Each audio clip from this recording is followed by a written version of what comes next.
कुछ सच इतने डरावने होते हैं कि लोग उन्हें महज एक कहानी कहकर भुला देते हैं, और मैं उन्हीं सब कहानियों को आप सब तक लेकर आऊँगा। Hello everyone, my name is Ayush and welcome to my channel stories by Ayush. आज जो मैं कहानी आपको सुनाने जा रहा हूँ वो एक नर्स ने मुझे खुद बताई थी। अगर उनकी बात में 1% की भी सच्चाई है तो वार्ड 7 में जो भी हुआ है वो सब मेडिकल साइंस के एक्सप्लेनेशन के बाहर है।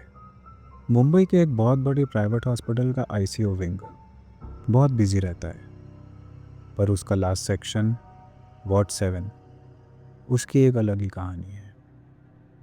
नर्सिस यहाँ हमेशा यही कहती हैं कि वार्ड 7 में तो हवाएं भी कुछ अलग ही चलती हैं। उस रात वार्ड 7 की नाइट शिफ्ट में नर्स मानसी को असाइन किया गया था। मानसी ने भी उस वार्ड की बहुत कहानियाँ सुनी थी, और आज उसे भी वहाँ की शांति कुछ रास नहीं आ रही थी। आपको यही लगेगा कि नॉर्मली हॉस्पिटल्स में रात में शांति रहनी चाहिए, पर मानसी के लिए वो शांति नॉर्मल नहीं थी। 11:45 एक एम्बुलेंस आती है। वार्ड बॉयज़ एम्बुलेंस में से एक बूढ़ी औरत को स्ट्रेचर पर लेटाते हैं। उस औरत का फेस पर काफ़ी ब्रूजेस थे, काफ़ी निशान, और होठों पर ड्राइड ब्लड। उसका शरीर देखकर ऐसा लग रहा था कि उसके शरीर में अब कोई जान ही नहीं बाकी है। जैसे ही मानसी ने उसकी फाइल देखी तो फाइल में सिर्फ एक लाइन लिखी थी, no attendant, keep isolated. Usually ward 7 पे डेंजरस केसेस ही आते थे, पर ये टाइम कुछ अलग था। मानसी ने उसे बेड 17 पर शिफ्ट किया और वो अपने बाकी पेशेंट्स को देखने के लिए चली गई। और उसी मोमेंट से वार्ड का टेम्परेचर थोड़ा ड्रॉप हो गया। सब पेशेंट्स सो रहे थे और मानसी भी मेडिकेशन राउंड पर थी कि तभी 2:13 पर बेड 17 का मॉनिटर बहुत लाउडली बीप करने लगता है।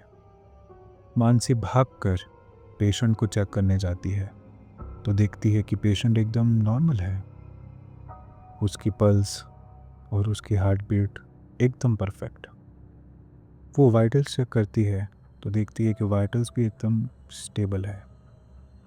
वो मॉनिटर पर ये सब चेक कर ही रही होती है कि उसे मॉनिटर के रिफ्लेक्शन में एक बहुत बड़ी शैडो खड़ी हुई दिखती है, ऐसा कि वो एकदम पेशेंट से सट कर खड़ी हो।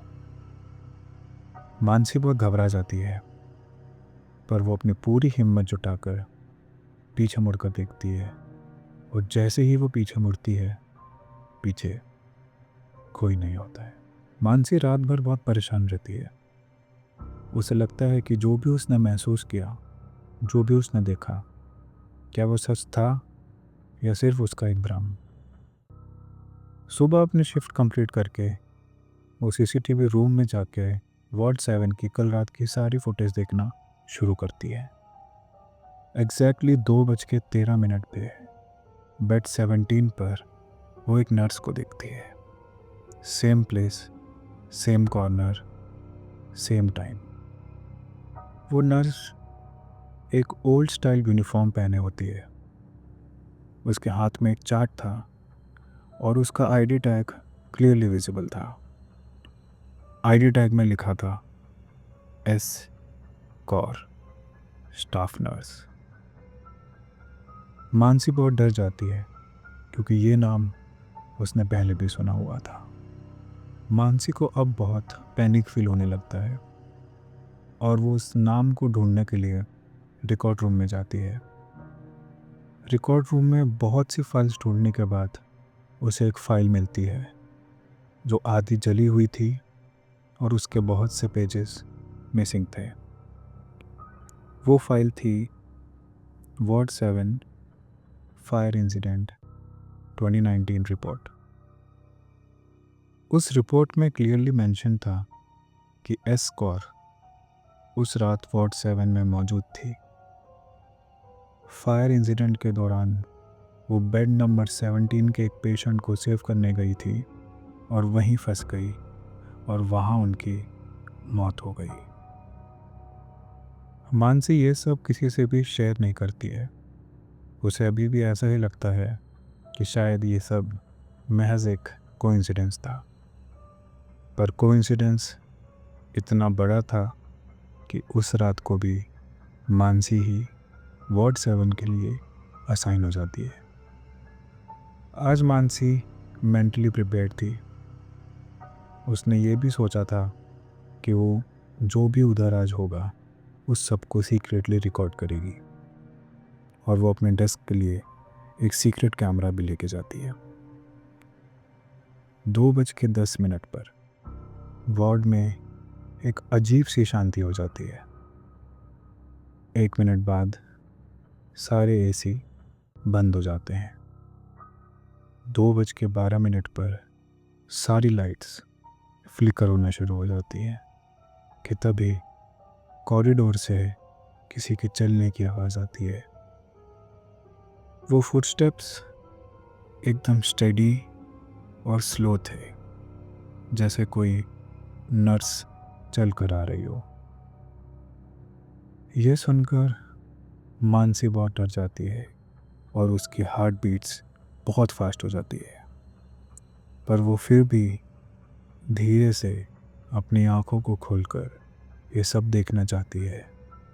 तभी वार्ड का दरवाज़ा धीरे से खुलता है।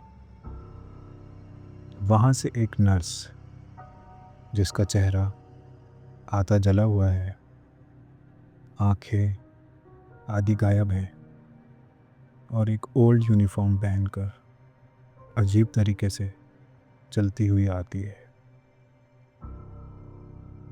वो नर्स एक नज़र मानसी को देखती है और फिर बेड नंबर 17 के पेशेंट के पास चली जाती है। वो पेशेंट का हाथ पकड़कर कुछ देर तक पेशेंट को देखती रहती है और फिर कहती है, अब ठीक हो गया ना? अगले ही पल पेशेंट और वो नर्स दोनों गायब। मानसी ये सब देखकर एकदम फ्रीज हो जाती है। उसके हाथ पैर कांपने लगते हैं। उसका फ़ोन खुद से ही फ्लैशलाइट ऑन ऑफ करने लगता है। वो जैसे तैसे खुद को एक कॉर्नर में लेके जाती है और आंखों को बंद करके बैठ जाती है। सुबह होते ही जब नर्सेज वार्ड 7 में आती हैं तो देखती हैं कि मानसी वहीं पे बैठी हुई है। वो आके जब मानसी को चेक करती हैं तो मानसी का शरीर बहुत ठंडा होता है। मानसी की आंखें बहुत लाल होती हैं। तो वो सारी नर्सेज मानसी से पूछती हैं कि ऐसा क्या हुआ उस रात, जिस पर मानसी सिर्फ एक ही बात कहती है कि बेड नंबर 17 का पेशेंट कहाँ गया। हॉस्पिटल मानसी को 7 डेज़ की इमरजेंसी लीव देता है। जब 7 दिन बाद मानसी वापस आती है तो एक फर्म डिसीजन लेती है कि आज के बाद वो कभी भी वार्ड 7 के आसपास कोई भी शिफ्ट नहीं करेगी। बहुत से शिफ्ट्स चेंज हुई, बहुत से दिन बीत गए, पर आज भी जब भी कोई मानसी को वार्ड 7 के बारे में पूछता है तो वो सिर्फ एक ही चीज़ कहती है कि मैं वहाँ नहीं जाऊँगी और तुम भी मत जाना। हॉस्पिटल ने वार्ड 7 को परमानेंटली सील कर दिया है और उसके दरवाजे पे वार्निंग साइंस भी लगा दिए हैं। पर जब भी लाइट जाती है, स्टाफ का मानना है कि वहाँ से आज भी मॉनिटर की और एक जली हुई स्मेल उन सबको आती है। सबको यही लगता है कि एस कौर अपनी लास्ट शिफ्ट पर हैं और उन सभी पेशेंट्स को बचाना चाहती हैं जिनको वो उस फायर इंसिडेंट में बचा नहीं पाई। हर कहानी के पीछे एक सच होता है, बस फ़र्क इतना है कि वो सच सबको दिखाई नहीं देता। अगर आपको ये कहानी पसंद आई हो तो प्लीज़ लाइक एंड सब्सक्राइब करिए, क्योंकि अगला सच इससे भी खतरनाक होगा। तब तक के लिए सायोनारा।